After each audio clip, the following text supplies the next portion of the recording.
Today we have with us Nikeba. She is a student that was approved for her study permit. Nikeba, we would like to thank you for taking the time to join us today. We want to ask you a couple of questions just so that we can encourage other students who are kind of in the same process you were. And what were the steps you took that made this process successful for you?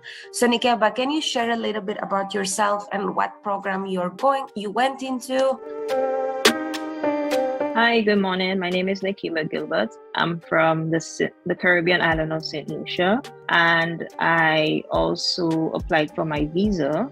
And with the help of 𝐉𝐤𝐤𝐺𝐻, it was actually they were the ones who assisted me and provided me with all the guidelines. I think I had probably over 10 calls with Miss Dora. She actually went through every single thing with me in detail. I think literally every week we had a call. We had a session where she would go through everything with me in detail. She went through all my documents. She would tell me everything that I needed to correct. I think we probably had those sessions at least 10 times before I actually submitted. Even the day before I submitted, I called her again and I told her, can you just go through it with me one more time? We went through all my applications. She told me all the documents I needed to get. And she was extremely helpful, very helpful. Now that you got your study permit approved, can you tell us a little bit of how long did it take? Was the process, fast or was it slow? I had an appointment. I went to give it my biometrics because we have a center right here in Saint Lucia. I gave it my biometrics. And within a week, I got an email saying that my application was confirmed. I just have a quick question regarding your financial, because how much did you show as in your bank statement? If you don't mind, share it with other international students who are applying from Caribbean. And then how much did you pay deposit to the college? So initially I made because with the school, after we register, we have to make a 25% deposit. I did that.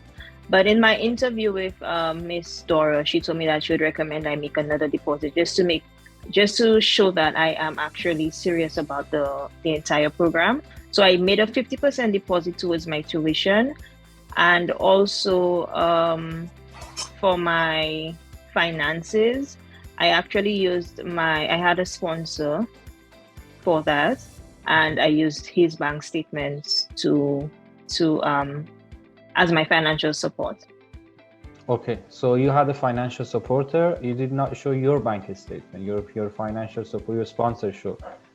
I showed my sponsor's information, yes. Okay, that's amazing. Okay, what is your plan after graduation? Because you're coming to study a very specialized program, ACCA. How many papers have you passed in your home country? How many papers remain? And what is your plan after graduation?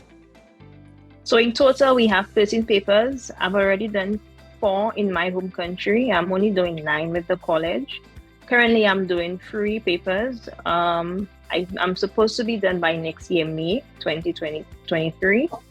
My plan after graduation is to get a job, specialized in probably work for at least 2-3 years, and maybe from there further on my education, probably go to a master's degree or maybe going to another field into finance. But for now, hopefully I'm planning to, after I'm done with my tuition, after I'm done with school in May next year, see if I could get a job in Canada and see if I could probably start a life there. That's amazing. Thank you so much for sharing your information. Thank you so much for joining, Nikeba. It was a pleasure having you, and hopefully you'll keep us posted with what happens with your education moving forward. Stay in touch. Sure, no problem. Thank you. Okay. Thanks for having me. So much. Take care.